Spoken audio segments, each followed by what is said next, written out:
Welcome to Group Talk. 4 shows, 1 podcast from the Small Group Network focusing on topics relevant to small group ministries.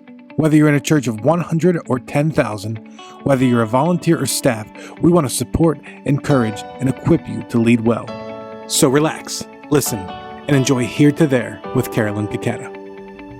Hi everyone, we're so glad you joined us for this first episode of Here to There. I'm Carolyn Piquetta, and I'm so excited to continue hosting one of our 4 podcasts within Group Talk. And if you're wondering why this podcast has a new name, please listen to last week's episode, which introduces the 4 different programs and formats and hosts within our now Group Talk umbrella.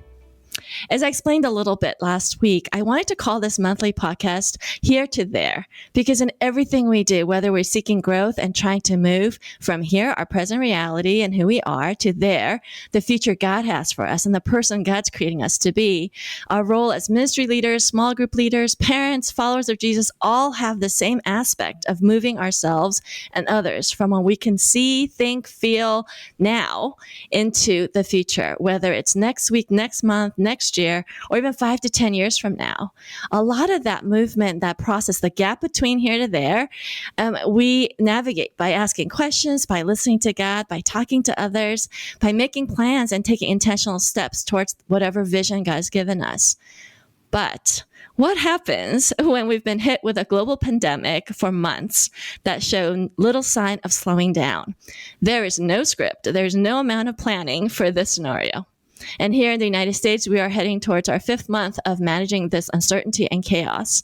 Most of our churches have not met in person for months. And now as things have started to reopen, our churches are starting to hold in-person worship services again. We're wondering what is next for our churches, but more specifically for our purpose, what is next for our small groups ministries? For the summer, for the fall coming up, how do we go from all this uncertainty of this moment, the here, and move to a new there? And how do we start to reimagine and re-envision a ministry for this new normal that we have never experienced before? So these are some really tough questions, and I am thrilled to have with me today for this conversation an old friend and one of the sharpest, most strategic minds in small groups ministry world, Ben Reed. Ben, thanks so much for being on the program. Carolyn, thanks. It's so good to be on here with you. Has anybody ever told you you could be like an NPR host? Like your voice is so soothing. Like you keep talking. There's no reason for me to talk. You just need to keep talking, Carolyn. You're the best. You are such an encourager. So Ben and I were reliving that. He was one of my first guests, like almost 4+ years ago on the podcast. And he was such an encourager because I was so new to it. And he was like, no, you can do this. He's naturally very encouraging. So thank you for that encouragement. But I'm actually serious. I've billed you as one of the most strategic minds, so you need to deliver. Wow. And you ask, your opening questions here, I'm like, oh my gosh, wait, who's the guest going to be? Because I want to hear what they have to say about this. Well, let me tell you about our guest, Ben. Ben Reed is the pastor at Mission Community Church just outside of Phoenix, Arizona. And at Mission, he oversees adult ministries, small groups, care and recovery, local missions, global missions, baptism, and a brand new ministry they've launched called Thrive. Man, what don't you oversee? Other than Sunday worship service, I feel like everything else is in here. It's the finance and budget. I have nothing to do with that. You don't want me managing that at all. Okay. Smart man to get out of the ops side. Yes. He's also the author of the book Starting Small, and he blogs at benreed.net. So Ben, we were laughing earlier because I read this morning as we were taping your new blog article, Exploring Uncertainty, which is really, really good. And you've articulated this moment for many of us as point leaders in group ministry. But I love that you asked this pivotal question. Will chips and salsa ever make their return to small group life? Isn't that the most important question that we should all be asking? That's how we get people to show up to small group, as we have great snacks. Yes, so it was a pivotal question. It should be for every one of our ministries. I know, but the article was actually a perfect launching pad for our conversation. And so I want to ask you, what prompted you to write the post, other than the fact that we're going to be recording a few hours later? Well, there is part of that, but really I feel like these are thoughts that have been stewing in my mind for a while now through conversations I've had with other small group pastors, small group leaders, people on our team, people on other teams. And it's been marinating for a while because I'm in this pandemic just like you are, Carolyn, and whoever's listening to this. Like, we're all in the middle of this. And I just try to kind of put some thoughts to where my mind is pointing. And here's the truth. Like, Carolyn, I wish I had all the answers to your questions, and I don't. Let's just dispel that right now. Apparently, yes. Ben does not have all the answers for the pandemic or the uncertainty in your church. But yes. we Suddenly, can think Carolyn this is through. backpedaling on the idea of asking me to be a guest on this. No, but I don't know. For me, it felt good I'm an extrovert, so I make sense of the world as I extrovert my thoughts. And part of that comes through conversations just like these. Part of those come through phone calls. Part of that comes through writing. So I make sense of the world as I extrovert it. And so it was actually kind of freeing to me to go, oh, I don't have all the answers. I had been verbally processing that with other people, but then to kind of verbally process it in a more public way to say, no, I don't know the best step forward. But in this season, here's what I want to value. And it, for me, really revolved around trust.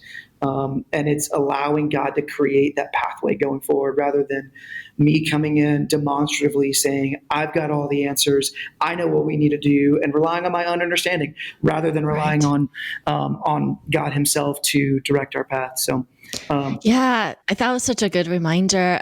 But you must feel that pressure. You oversee a lot of ministry, and you're having all these teams, right? I'm guessing. How big is your church?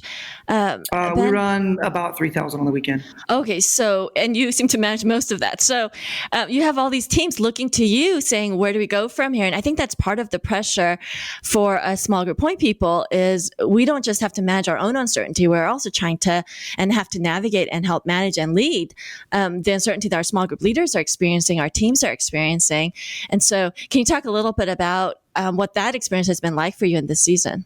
Yeah, the phrase that we use a ton, and this is a new phrase, it would not have been a phrase that we used a year ago, but it is right now. We say it over and over, that we hold everything loosely.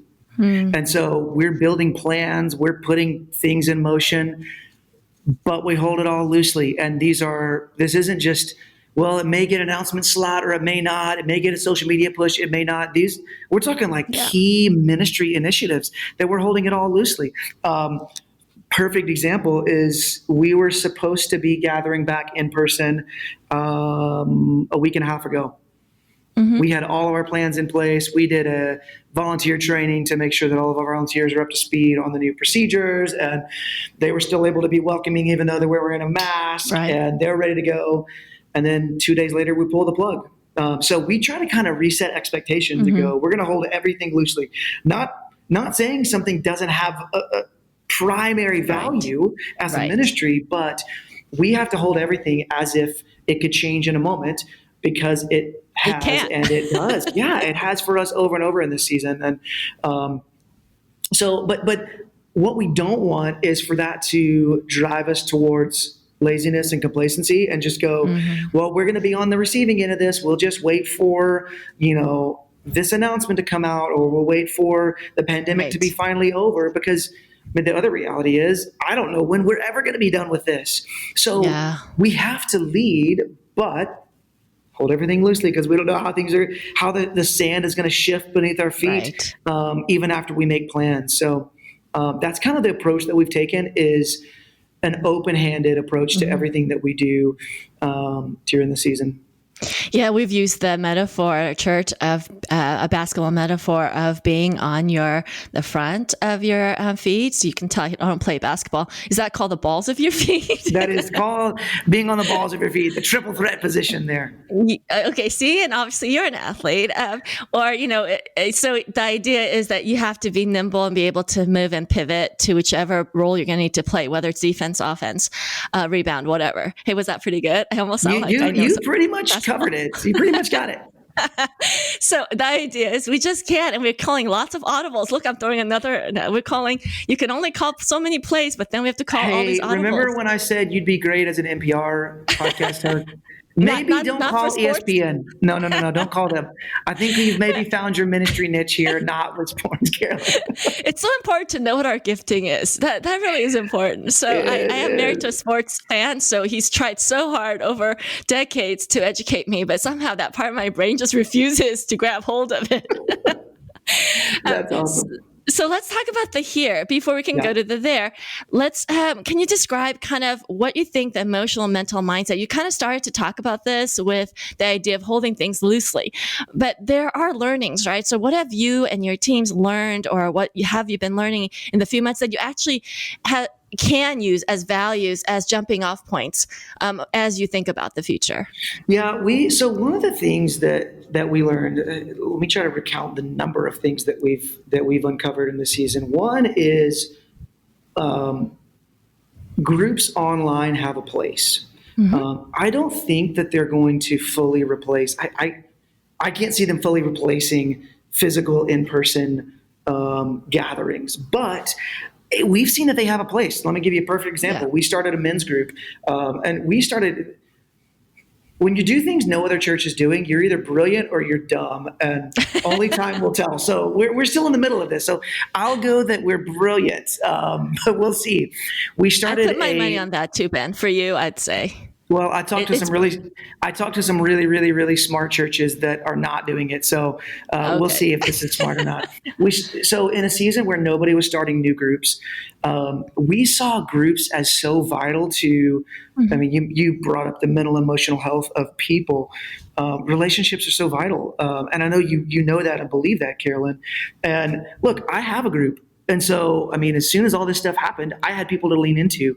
But tons of people in our church and in our community didn't. And so we thought, what would it look like to create an experience online for people to connect? And so we started a men's group and a women's group. We wanted to cast kind of a men's group, a women's group, and a couples group. We wanted to cast the net really wide. The women's group, as you can guess, had a ton of ladies sign up for it. They loved it. Not shocking at all. Not at all. The couples group, it went fine. It wasn't huge participation, but the men's group was the one that shocked us, because if you'd ask me, would a men's group online at, I think we did it at 6 or 6:30 a.m. in the morning on a Thursday, would that go well? I would have laughed at you and told you, no, not a chance. But our men's leader, he came to me week 2 and said, look, if this coronavirus thing lifts, this was back in April, if this coronavirus thing lifts, I think we want to stay online. And I said, Rob, why? And he said, because we've got guys that are commuting into work that no way would they come on campus, or would they meet in somebody's home, or they meet at a coffee shop, because by 6:30, they need to be on the road. And they don't want to meet at like 4:30 in the morning. But because we can do it online, and they can either phone in or video in, they're able to manage it. So he said, I think we've stumbled onto something, because the people that signed up for that were a lot of like high-powered CEO types that just wouldn't have the margin on a normal week to drive across town to be a part of something. But because they can do it from their phone, they were able to step in and engage. So online groups, I don't see them replacing physical in-person gatherings, but I do see that they have a place in the health and the life of the church. So that's one thing that's been a big aha. The other is the idea of consistency. So online gives people a chance, even when their kids are sick, even when they're traveling, even when it's like, all right, we slept in on a Sunday morning, and there's no way we're going to go, but, we can watch it in our pajamas from the couch. Great, we'll do that. Or, fast forward to group night. For our group, we've been meeting at 8:30 at night on a Tuesday night. Oh, yeah, after the kids go to bed, That's exactly right. No way would we have met like that on a consistent basis, because our kids need to be already in bed.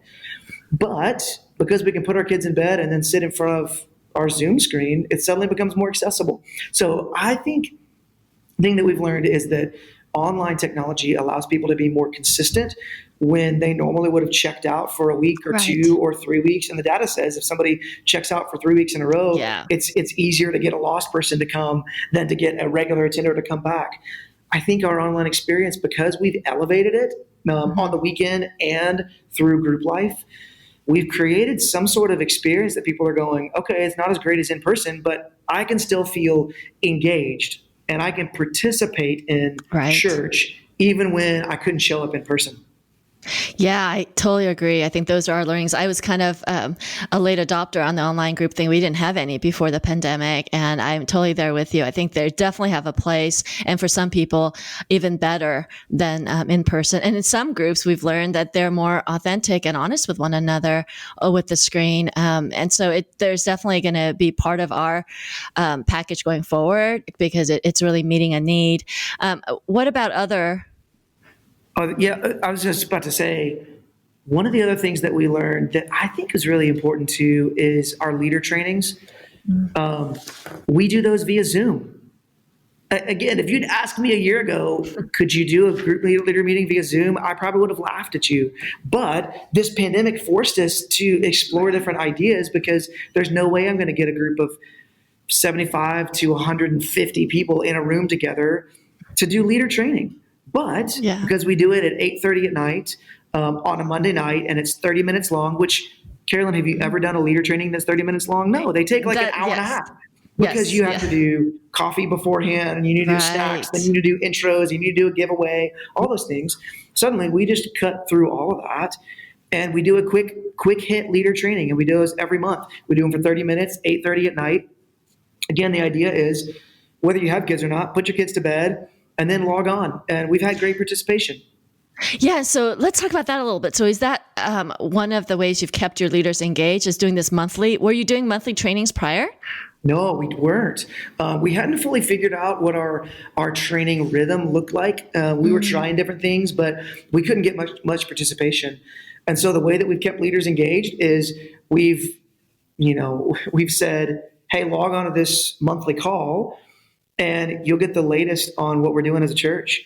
And hey, by the way, we're going to sneak in like groups. It's the same kind of tips and training that you would have put together 5 years ago, because at some level, a group is a group, and it has been for a long time. But we've integrated some of those into, oh, hey, by the way, here's where we are as a church, and here's what it looks like for us as a church going forward. And honestly, most of that has been, hey, we don't really know what it looks like going forward, but hey, since you're on the call, here's some group tips.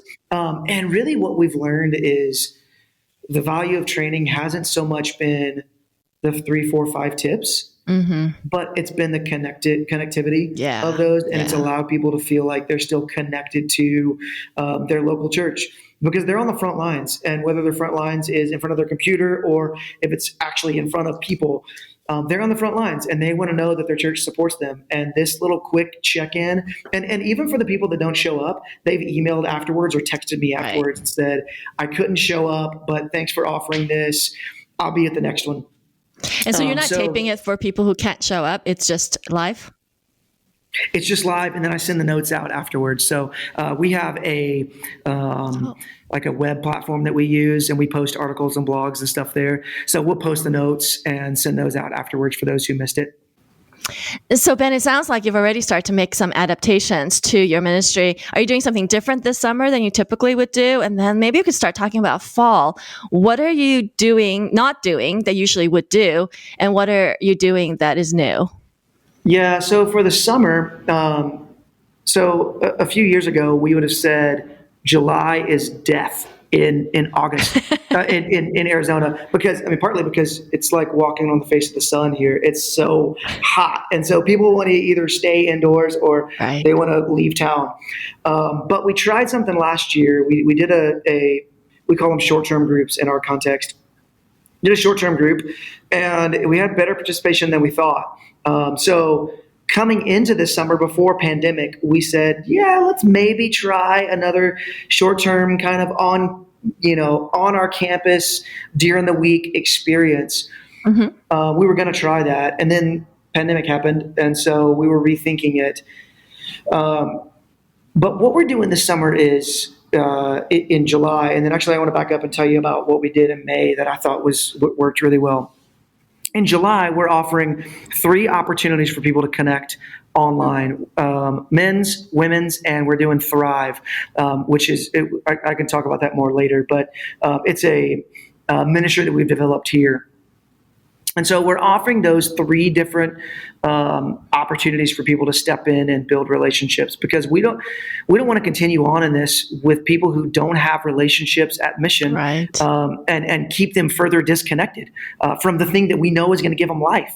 And so we're giving them 3 different opportunities really to step in and build relationships and grow in the middle of this. And we've already been pretty shocked at the number of people that have signed up. And here's why I wanted to say that, because one of the learnings that we've had is it comes back to this consistency piece, and people are traveling for the summer, but because it's online, you can do this wherever. And if you're up in northern Arizona, if you're on the beach in San Diego, if you're in Atlanta, Georgia, it doesn't really matter. You can still log on. And so we're excited to put this in front of people and give them a chance to connect, even though they may be scattered all over the place. And actually, I think this could be one of those ideas that we carry forward. And when we're out of this pandemic over the summer, when we know that people are traveling more, typically we would just try to kind of stay away from that and allow people to take travel. a break. Yeah. But now I think we're going to offer opportunities for people to connect. They'll just be, even when we can meet in person, we'll offer those digitally, because we know that people are going to be traveling and maybe out of pocket and would be reluctant to sign up for something that they know that had to be in physically, but they still want to engage over the summer, and they don't want to lose connection over the summer. So I see this actually being an idea that we carry forward. The thing that we did in May that went over really well, we called it May is for Marriage. So it worked out. We pastors love to alliterate things, so it worked really well. We targeted every Friday night in May, because Friday nights feel like date nights, but you can't really go out in the middle of quarantine. So we offered ways for people to engage, not so much on the group experience, but more as a couple. And we shared different interviews that we had done. We hosted 2 different leaders online. We hosted Ted Cunningham, who's like he's a pastor, but he's really funny and engaging when it comes to marriage. And then we hosted Kathleen Edelman, who does a lot of things for North Point, and she runs their temperament assessments. So we did two of those interviews where I did one of those and our lead pastor did the other. And again, you asked what are the things that we're going to carry forward. I could see us carrying these forward because it costs so much money to fly somebody in and pay for their hotel and take them out for the night. But it costs very little to host somebody on a Friday night at 9:00 at night. But we had tremendous engagement, not just people viewing, but like we had tons of comments and that's great. Interaction during, but then also tons of interaction afterwards. And so that was a big learning for us to go, maybe these high impact events don't have to cost a ton of money and use up a ton of resources, but we can utilize our team and utilize leaders from all over the country to make an investment in our people here. So I can see why that would work too, because a lot of times when we do marriage events, the childcare thing is always a big obstacle. And it's expensive. And it's expensive, and there's all sorts of complications, and it becomes an easy excuse too for people who don't want to do it. And by doing what you guys did, I mean, it takes those obstacles right out, and you can just sit and learn together. I love that idea. We've had a lot of success with our classes too. That's been a surprise uptick for us too, which did surprise me, but it makes sense when you consider the limitations. So you'll be doing that probably going forward as well. What do you think connection events will look like for you guys in the future as we start thinking about the fall? Because typically you probably are like us, where we have connection events in person or in the lobby, and maybe you have them online as well. Have you started to think about what that might look like? Yeah, we were going to do our very first, it was pretty much an online connection event where you, so if you want to join a group, you go online, you kind of pick your group based on the criteria. You're looking for a Tuesday night couples group. You read a little description about the group leader, and then you sign up for it. We were going to do our very first stab at that March. So that got canceled. Nice. But look, you've already done the legwork for it. It's ready. We did, but here's the problem.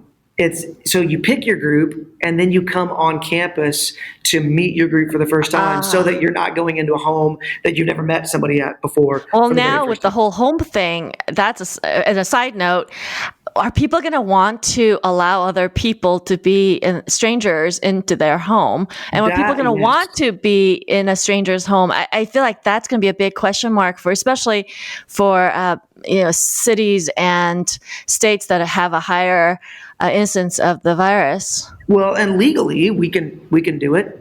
Legally, we can still meet, and I can have 10 people in my home, no problem at all. But I think there's the fear factor. Yeah, that's what I mean. Yeah. People. Yeah. So, I mean, this is where my mind's going.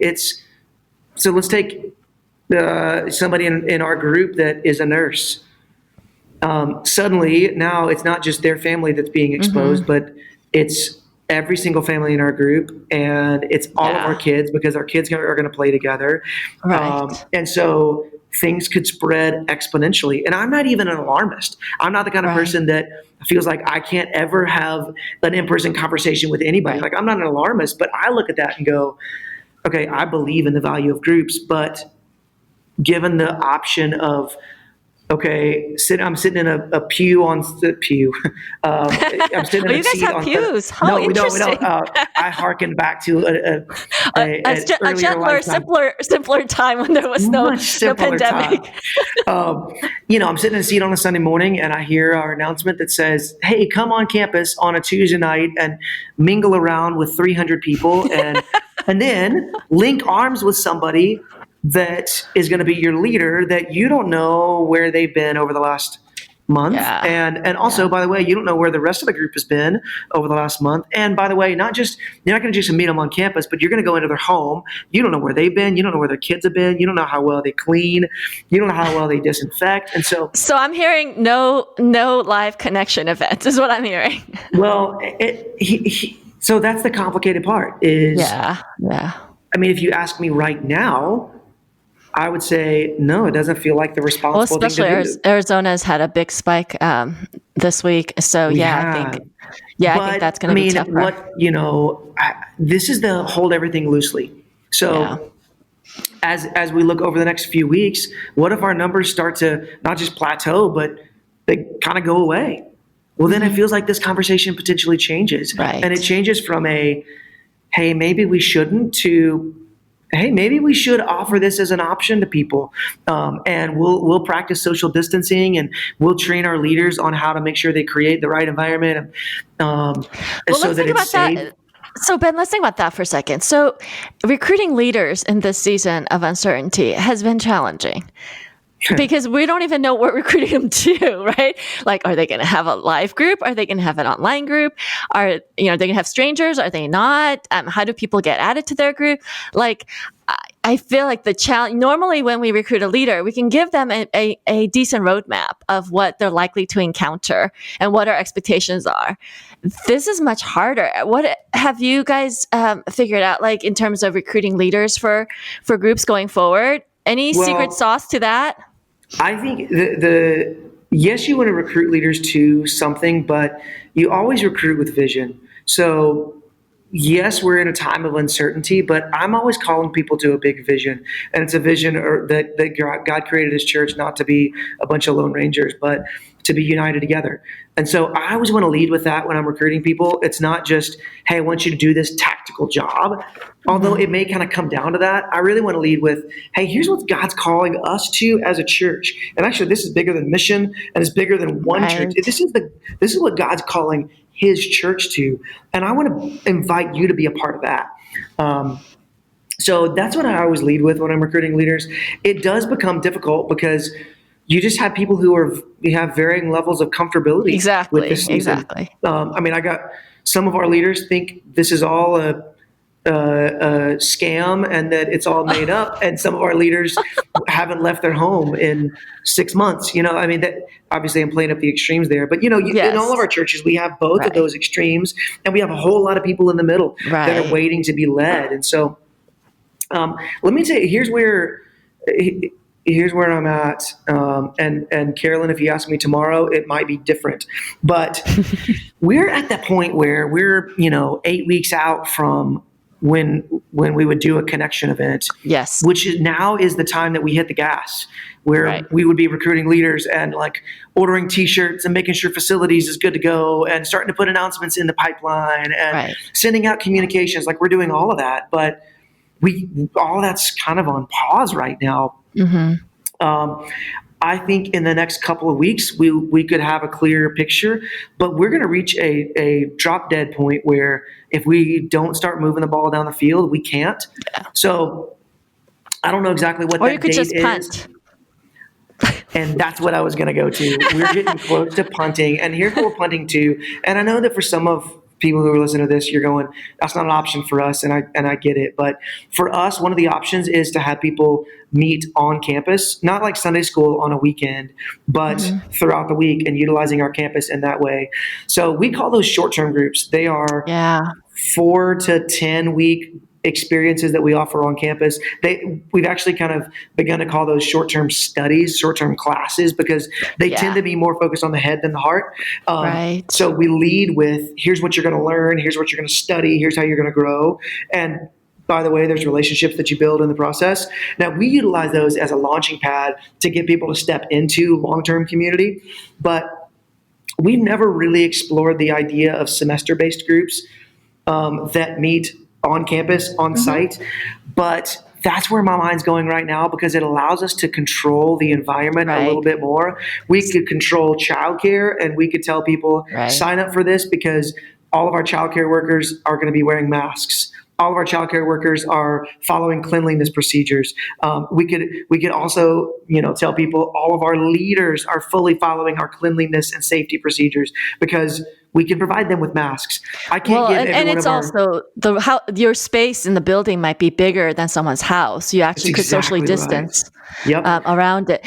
The wrinkle would be, it's interesting. It's a little bit like Sunday school again, right? So you're offering both class, more knowledge based, that with relationship context, or you can do the relationship focus with the content in people's homes. And I think maybe in this season, but it's really just giving people more options and continuing to do a hybrid. I just don't think we're ever going to go back to how it was.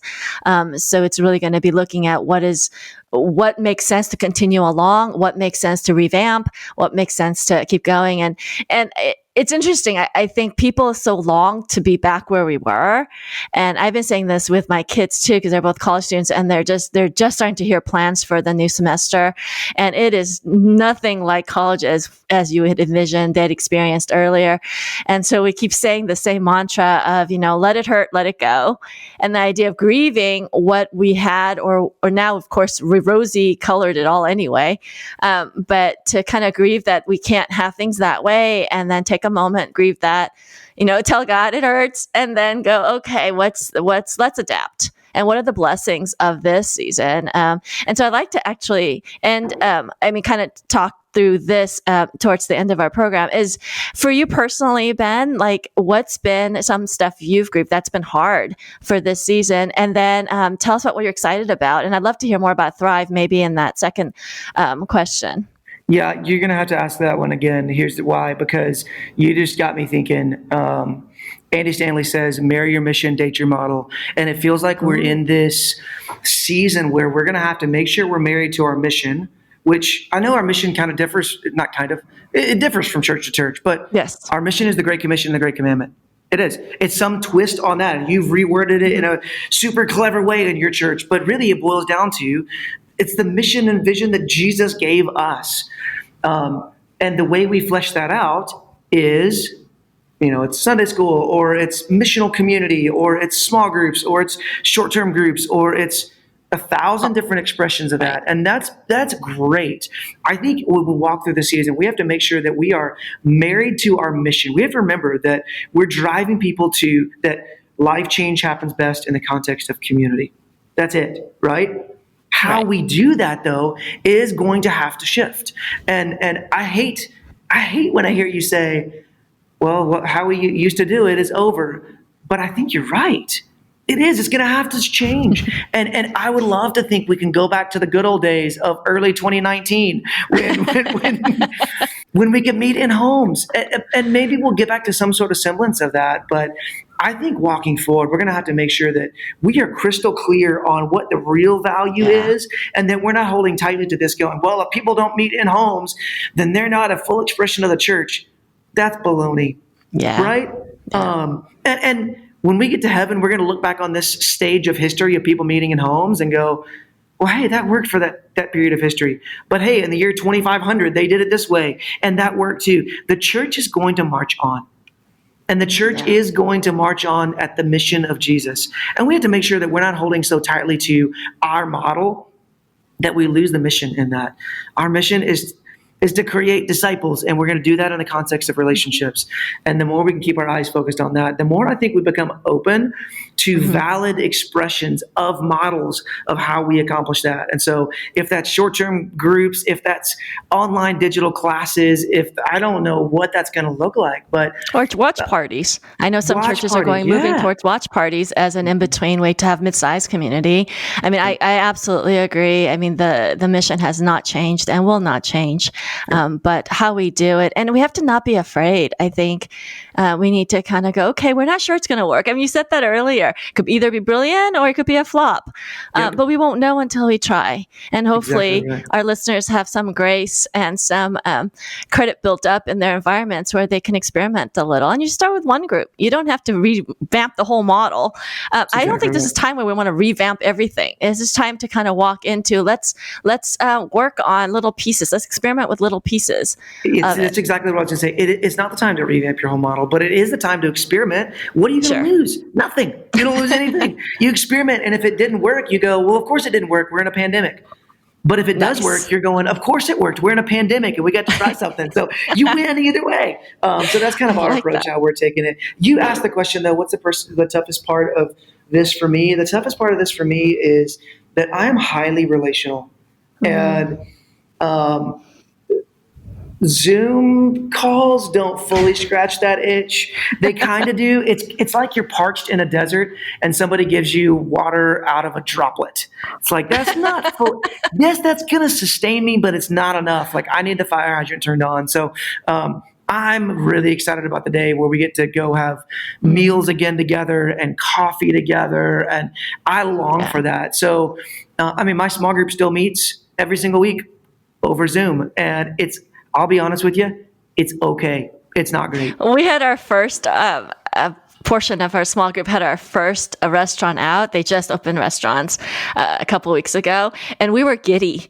And we were outside. We weren't masked until we sat down. Menus were on the phone, not on paper. I mean, everything was all. But we literally were like, we didn't even have anything to drink, and we were giddy because just being in each other's presence after all the Zoom was so nice. Yes.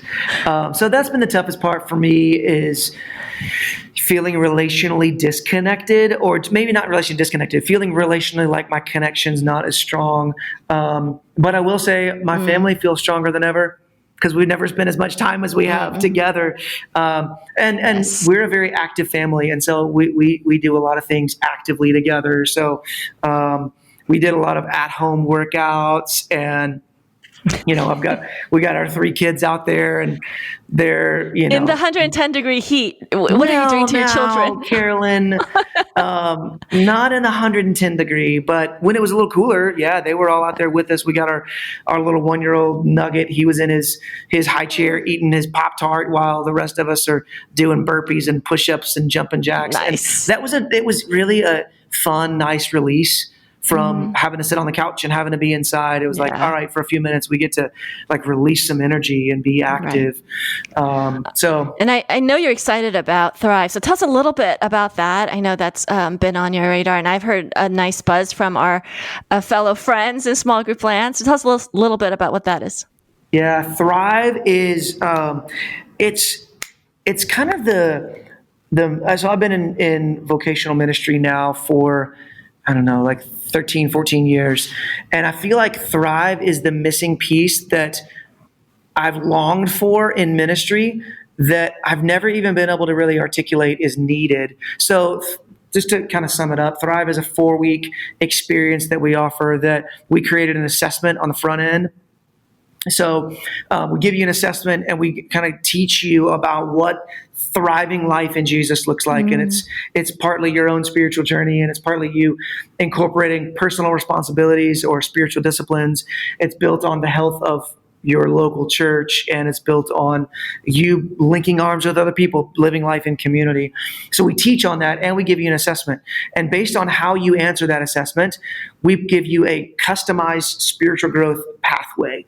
Wow, that's cool. The 3 things that you need to do in order to most deeply connect with Jesus and most effectively grow spiritually. Here's what we know, and you know this, Carolyn.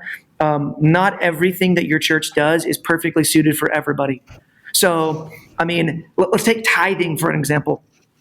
The biblical ideal is 10%. Well, I mean, you could make a biblical argument that the ideal is it's all God's in the first place, but go with me here. The biblical ideal is 10%. But let's say somebody walks in off the street, never had a relationship with Jesus in their life. Are you going to tell them, hey, you really need to start tithing 10%? No. You're just going to say, my goodness, I'm so glad you're here. Can we talk to you about what faith in Jesus looks like? Can we put you in our new believers group? Can we get you baptized? Yeah, there's a scope and sequence to their discipleship. Yes. Spiritual growth is not linear, but there are very clear steps that you take within different seasons of your faith that we know, based on research, actually prompt your faith. For you, let's assume, so we see faith being broken down into 4 stages. And based on what stage that you're in, there's certain things that prompt your growth. If you're a thriver, if you're at that highest level of spiritual growth, then sure, maybe I need to tell you about what it looks like to lead a small group, what it looks like to begin being more generous even outside your 10%, what it looks like to not just engage with your Bible here and there, but to read it every single day and to apply it to your kids' lives. That's what it looks like to thrive in your relationship with Jesus. So the stages are exploring, building, owning, and thriving. And based on that, and based on what you've walked, so if you've walked through a divorce, or if you've walked through addiction, or if you've walked through church hurt, then that would prompt different, very practical things that you could do that would help you grow through that. So is that available, or could our listeners outside of your church, are they able to access it, or is that just for Mission Church? We've created it just for Mission right now. So we have to join Mission Church basically online. I'd like to join your online campus so I can see that. I can have access to this. We meet online every single Sunday morning at 9:10:30 in the evening. Would it be weird if a whole bunch of small group pastors suddenly showed up at Mission Church online for Thrive? Yes, it would be super weird. But we actually have we've kind of created this packet that we've started sending to churches that it allows you to take the assessment. Cool. So you can see all of our questions, and then we give you like a John Doe or a Jane Doe response, like, hey, here's what a builder would look like. Here's the steps that it would look like for them. Oh, that's cool. Our team doesn't have time to, because yes, it's automatic, but there's a lot of manual things that go on in the background. But we do have that available for other churches. So I'm happy to share that with you guys. We'll link that in our show notes if you are good with giving away resources. That would be great. Yeah, we're not trying to hog those resources at all. And if it helps you, I will say it's a ton of hard work, and the hard work is us answering the questions like, what really is, in our context, what is the next best step for somebody that is a builder, or that is an owner, or that is a thriver? And you have to answer that question for you. Your church is different than mine, and that's great. But that's where a lot of the hard work comes in, is 1,000 questions that you have to answer for your people in your context. That's very cool. All right. So any final thoughts, Ben, you'd like to share before you leave us? No, Carolyn, this was good. It's you have nothing else to say. You're an extrovert. You have something to say. I always have something to say, but I'll just say I love what you're doing, and I love that you're building conversations and not trying to say, hey, we got the answer here, because I think you should be really scared if somebody comes in and says, I've got the answers for how to survive in a pandemic. Don't listen to them. They're wrong. They don't. But I think the more that we have conversations, wisdom is going to bubble up to the surface. And I I love these conversations are sharpening for me, and I hope they're sharpening for everybody who's listening to this, because again, our mission is the same and it has not changed since Jesus instituted his church. And hopefully this has helped you figure out what it looks like in your context and the local expression that you have to what Jesus has called all of us to as we make disciples. Yeah, that's really encouraging. And it goes back to what you said at the top, about trusting. At the end of the day, we make our plans, we take steps towards, what we want to see envisioned, and then we just trust God with the rest of it and hold it with open hands. I wonder if when we get to heaven flexible. and we ask God about this season, like, what in the world were you doing? And he's going, I just wanted you to trust me more. Like, you thought you knew what the clear path was for your church, and you thought that if you did this, X number of new people would join a group or X number of people would grow. And all I wanted you to do was just trust me, because this is my church, not yours. I had a great pathway for you, and it took a pandemic for you to realize that. Wow. I just sometimes wonder, like, sometimes we're pretty prideful. And I want to say I mean me too. I'm pretty prideful to think, well, A plus B must equal C. And God's going, no, that's not really the economy that I work in. I've got a plan, and I'm going to grow my church in the middle of a pandemic. And I'm going to remind you that this is my church and that I sent my own son to die for this church. It's not yours. I'm going to create a pathway, and I just want you to trust me. Wow, that'll preach. Thank you for that. No, seriously, that's so convicting and encouraging at the same time. Ben, thanks so much. Ben is part of the small group network in Arizona, and he's also on our Facebook small group network page, so you can ask questions and interact with him. How else can people get in touch with you if they want to talk to you further? They can hit me up. I don't know. I'm on all the social media platforms. So the three primary ones that I use: Facebook, Instagram, and Twitter. It'd probably be easier just for you to search for me on there. I think my Facebook handle is at Ben Reed. I think my Instagram is at Ben L Reed, and my Twitter is at Ben Reed. So just search for Ben Reed. Because that's not confusing at all. How about just Ben Reed, Arizona, and you can find me there. Or you can go old-fashioned email, and my email is benr@missionaz.org. I'm happy for you to email me there. No problem at all. So. Yeah, and if you have a huddle coming up and you'd love Ben to pop in for 10, 15 minutes and just to encourage you, you can just preach what you just did. I think that would be great. I'll just recycle the same stuff. Yes, and we'll just push play, and then we'll see how it goes.